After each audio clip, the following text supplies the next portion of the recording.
Hoy nos encontramos para hablar acerca de la historia de la química. Daremos una breve introducción a cómo se terminó de formar la tabla periódica. Comencemos. La tabla periódica es el resumen de las relaciones que hay entre los elementos y sus propiedades.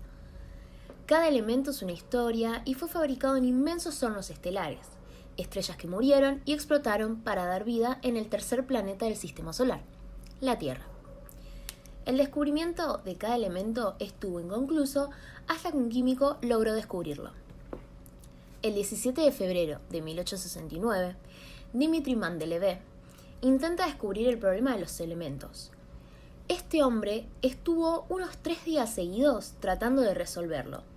Tenía unas 63 tarjetas donde cada una tenía los nombres de los elementos, y trataba de acomodarlos como podía, pero no lo lograba, hasta que un día cayó en un sueño profundo donde al despertar dijo que vio una tabla donde todos los elementos se encajaban en su lugar.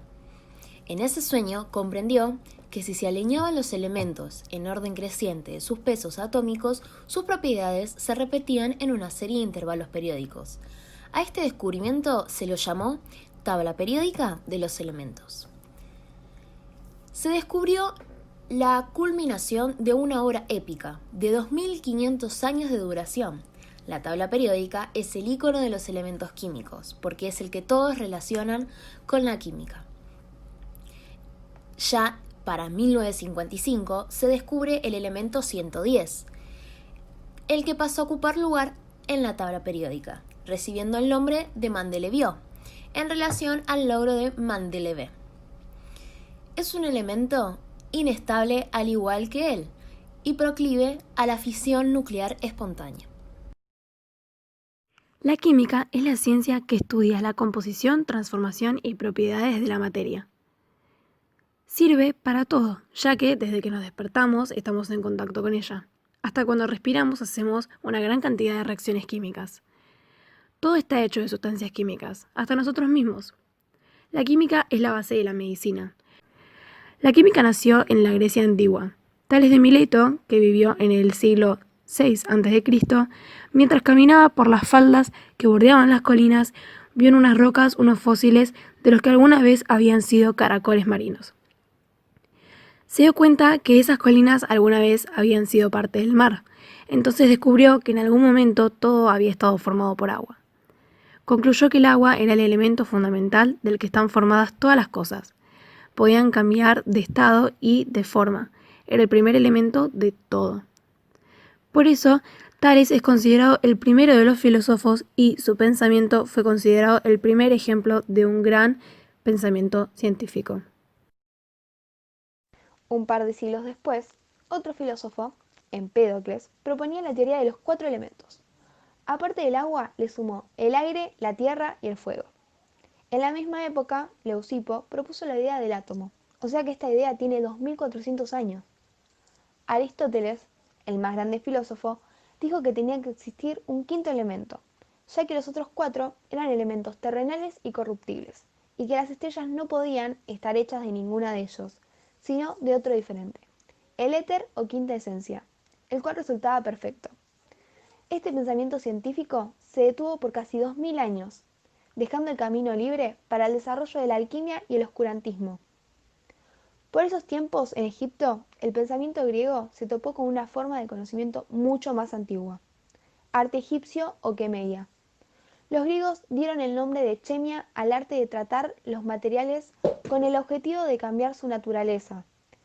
Cuando los árabes invadieron a Egipto en el siglo VII, pusieron el prefijo al a muchas palabras, y la chemia pasó a ser alchemia y luego alquimia, que perduró por 18 siglos. Los alquimistas hicieron experimentos y reacciones químicas con el objetivo de transformar los metales bajos en oro, pero era imposible, y no lo consiguieron. La transformación de los metales bajos en oro, la piedra filosofal, el elixir de la juventud y la teoría del flogisto son los paradigmas de la alquimia. Bueno, ahora vamos a hablar más en profundidad sobre los paradigmas de la alquimia que nombramos anteriormente. La transmutación de los metales fue una de las obsesiones más grandes de los alquimistas. Esto consistía en la alteración de los núcleos atómicos, o sea que para cambiar un elemento a otro hay que modificar el número de protones que hay en el núcleo, como por ejemplo el plomo, tiene 82 protones y el oro 79, así que para convertir el plomo en oro debe perder 3 protones. Prácticamente dedicado en su vida al objetivo de buscar la piedra filosofal, que bueno, esta piedra se dice que es capaz de transformar justamente los metales básicos en oro.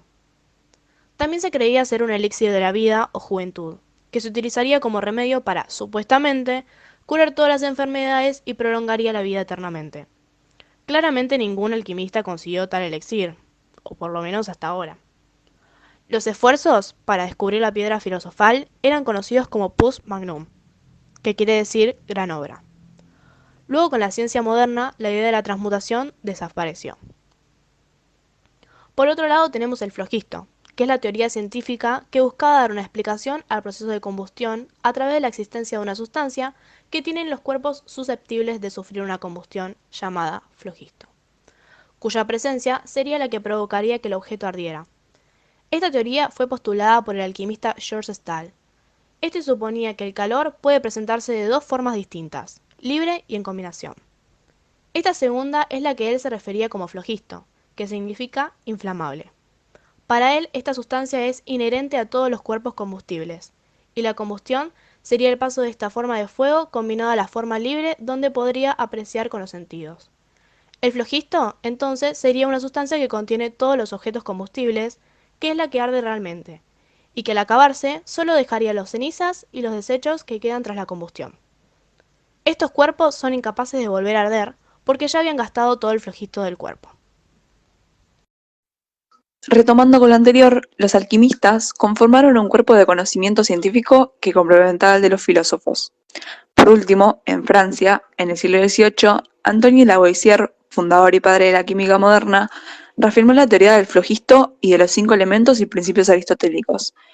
Pero antes, fue la ley de la conservación de la materia, enunciada por Lavoisier, que derrumbó la alquimia para dar paso a la química como ciencia exacta. Lavoisier era un apasionado de la química y por esas épocas se venía la revolución que comenzó el 14 de julio de 1789 con la toma de la Bastilla. Pero Lavoisier estaba casado con la hija del dueño de la empresa que recaudaba impuestos en Francia y por eso fue acusado de recaudador de impuestos y arrestado en 1793. A pesar de todos los aportes dados a la química, Lavoisier fue condenado a muerte el 8 de mayo de 1794 con 50 años. Había sepultado la alquimia para dar paso a la química. Desde la filosofía griega, pasando por la alquimia medieval hasta la idea del átomo, se puede trazar la historia del nacimiento de la química.